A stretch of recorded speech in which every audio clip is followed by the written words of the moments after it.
Add पे commission को लेकर के बहुत बड़ी खबर आ रही है और ये जो खबर है इसमें 3490 कैलोरी का नया फार्मूला क्या है। मिनिमम सैलरी के लिए 3490 कैलोरी का नया फार्मूला और जो कर्मचारी यूनियन है उन्होंने इसकी मांग की है और ये बड़ी मांग की गई है। आखिर ये क्या है, इससे क्या हो सकता है, सब कुछ आपको अच्छे से समझना है। जितने भी एड पे कमीशन को लेकर के जानकारी पाना चाहते हैं, नए नए अपडेट पाना चाहते हैं, उनके लिए बहुत बड़ा ये अपडेट है। 8वें वेतन आयोग के तहत मिनिमम पे स्केल तय करने को लेकर चल रही बातचीत में इन दिनों एक नई और दिलचस्प बहस छिड़ गई है। केंद्रीय कर्मचारी यूनियन वेतन बढ़ाने की मांग को लेकर सिर्फ महंगाई का हवाला नहीं दे रहे हैं, बल्कि वे कैलोरी, दूध, सब्जियों और फूड बास्केट पर होने वाले खर्च का वैज्ञानिक तर्क दे रहे हैं। उनका मानना है कि एक परिवार को हर महीने कितनी कैलोरी और कैसे भोजन की आवश्यकता है और इसी आधार पर लाखों कर्मचारियों के वेतन का रिवीजन होना चाहिए। इस पूरी बहस के केंद्र में जो सबसे अहम और नया आंकड़ा उभर कर सामने आया है वह है 3490। तो ये आखिर 3490 क्या है, इसको अच्छे से समझना है। बुनियादी जीवन स्तर का खर्च होता है ज़रूरी। हर वेतन आयोग कर्मचारियों का न्यूनतम वेतन तय करते हुए परिवार को अपना बुनियादी जीवन स्तर बनाए रखने के लिए कम से कम कितनी रकम की ज़रूरत होती है, ये तय करता है। इसमें भोजन, आवास, स्वास्थ्य, ईंधन, कपड़े, शिक्षा और परिवहन पर होने वाले खर्चों को मुख्य रूप से शामिल किया जाता है। भोजन का खर्च सबसे अहम होता है क्योंकि यही न्यूनतम वेतन के फार्मूले का मुख्य आधार बनता है। वेतन आयोग के पीछे का सीधा सा तर्क यह है कि अगर सही पोषण और खान-पान को मेंटेन करने का खर्च बढ़ता है तो उसी स्टैंडर्ड को बनाए रखने के लिए न्यूनतम वेतन में भी इजाफा होना चाहिए।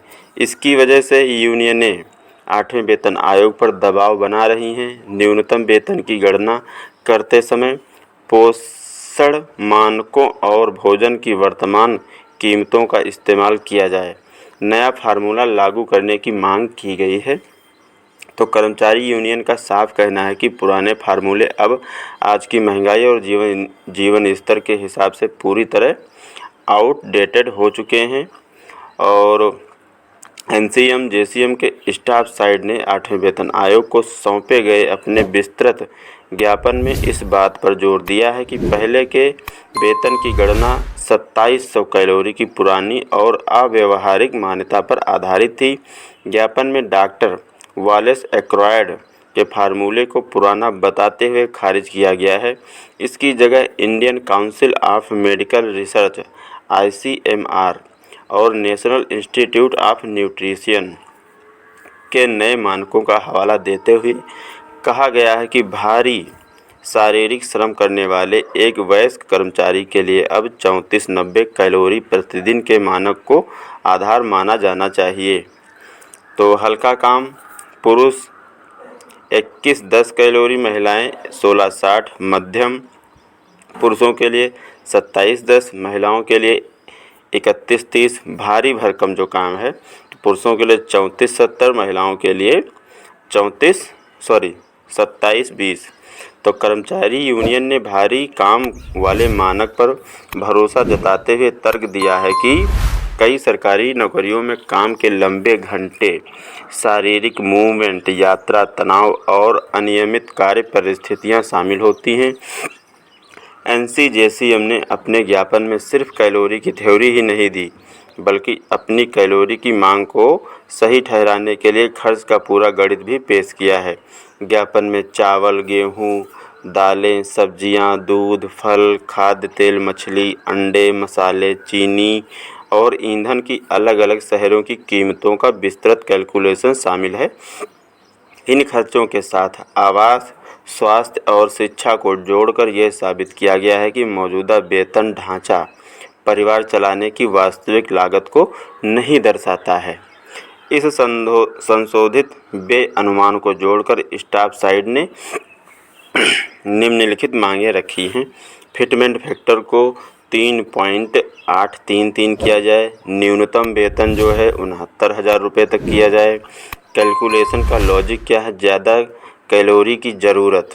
कैलकुलेशन का जो लॉजिक रखा गया है वो रखा गया है ज़्यादा कैलोरी की ज़रूरत, भोजन पर ज़्यादा खर्च बराबर परिवार का अधिक मासिक खर्च, ज़्यादा न्यूनतम वेतन की मांग। इसी तर्ज पर all India NPS employees federation ने भी 8वें वेतन आयोग को सौंपे गए अपने ज्ञापन में 3490 कैलोरी वाले लॉजिक और फूड कास्ट का प्रमुखता से इस्तेमाल किया। उनका कहना है कि महंगाई के कारण इस आवश्यक पोषण स्तर को बनाए रखने की लागत अब बहुत ज़्यादा बढ़ गई है और मौजूदा न्यूनतम वेतन कर्मचारियों की ज़रूरतों को पूरा नहीं करता। फेडरेशन ने भोजन और महंगाई के इसी लॉजिक का इस्तेमाल करते हुए अपने खुद के वेतन की मांग का फार्मूला तैयार किया है।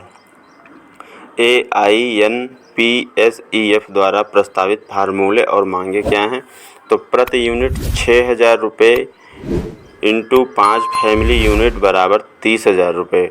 इसमें लगभग 58% महंगाई भत्ता जोड़ने पर यह आंकड़ा 47,400 रुपये हो जाता है।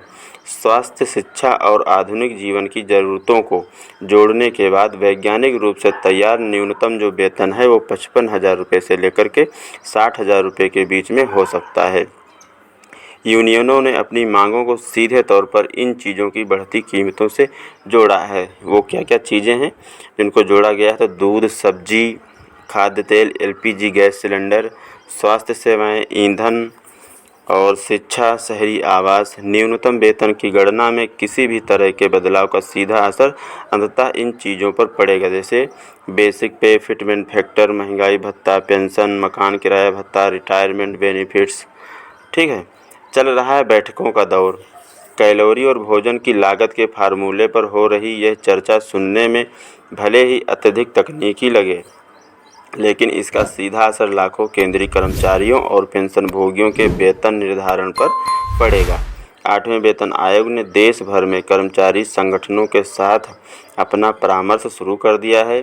दिल्ली में बैठकें संपन्न हो चुकी हैं, जबकि बातचीत का अगला दौर हैदराबाद, श्रीनगर और लद्दाख में प्रस्तावित है।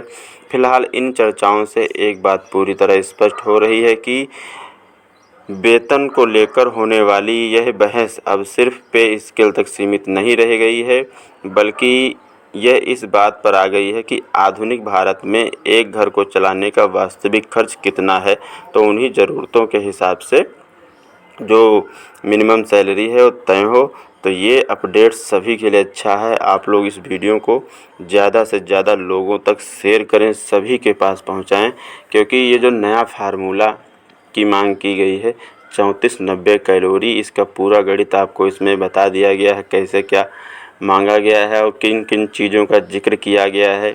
और मौजूदा समय में जो बेसिक सैलरी है या फिर पुराने तरह से जो 2700 कैलोरी के हिसाब से उनका सैलरी बनती है, तो वो इस समय अगर देखा जाए तो उससे काम नहीं चल रहा है। इसलिए नई जो मांग की गई है 3490 वो मानी जाए, ताकि आने वाले समय में या फिर वर्तमान समय में जो भी महंगाई की दरें हैं उनको अच्छे से फेस किया जा सके। सभी लोग जानकारी को शेयर करें।